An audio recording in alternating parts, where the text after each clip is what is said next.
Wach ni kuomi. En ng'iyo joma tindo. Osipna ne owacho wach moro mawinjo ka nigi ndhadhu. From experience kaka jago no mano manyo kom makasepur. Wach mawinjo ko olungo kanyo mamit na en ni kama pek nitiere ne ujende matindo en lwedo manono ma ok nyal nang'i. Waswahili nowacho ni mkono mtupu ya ulambwi. Mane kama chandruok kwa nitiere. But kane ng'iyo candidates mana chungo do kasepul ane mane jago no mane nigi sera mamiti moloyo. Mine ne gona sige lagala ka mor chuone mor koda ujende ne mor koda to kana tiku bucha to ne ginza ni Koyoo sera tin godo maber di manyalo tero kasepul mbele problem ni ofuki ka kuro fuki kar ka mo kenwa de timo nango mano kende mane problem manango kasepul emo mi na duoge Nairobi bo makar ka mondo kona manyi teko moro maber maka dog jo kasepul na diketo lwetgi ma mor mor ang'o moni convince gini kata bed ni samoro lweti ok mor ahinya to kata ok nang'e to nyalo pado ng'at moro marach mane biro e kor gweng'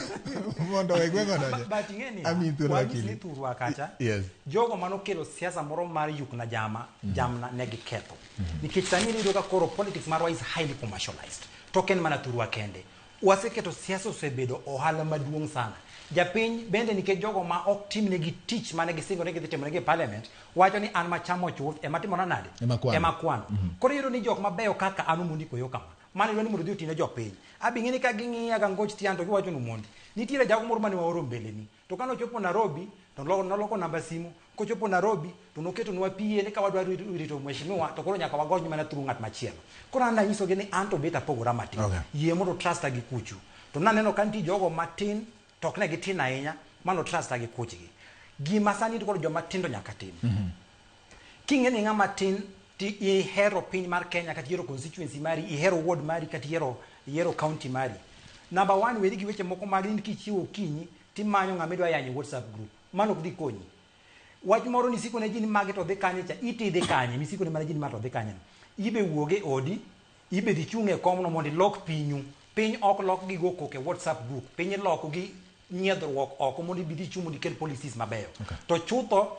kata ka giwacho ni samoro ni nyaka ting bat ni nyaka warisaba ani ng'ina wacho ni democracy da not risaba wenyo giwacho weche mag democracy ka democracy ok en gimoro ni nyisi ni kar ka wawe tenge ne ng'ani democracy en ga niya the majority will have their way minority will have their say jogo matin ibro winji dwondgi to jogo mang'eny bro bedo ni gine mag dhi timo gimbe bende timore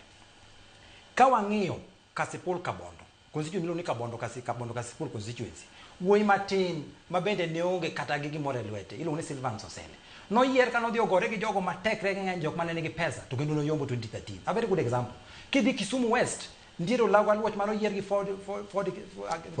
Ford Kenya yes. Despite the fact ni Kisumu mane was the stronghold mar ODM kichaki dhi mwalo kanyendo nitiere wadwa miluongo ni Shakil Shabir oseyier diriyo gi independent ticket despite the fact ni ODM nochiwo certificate ne ng'at machielo to kiweyo mano ndio sipna moro mawuok Meru kuchicha osipna chande no yiere to no campaign mana gi punda gima temo wacha ni abati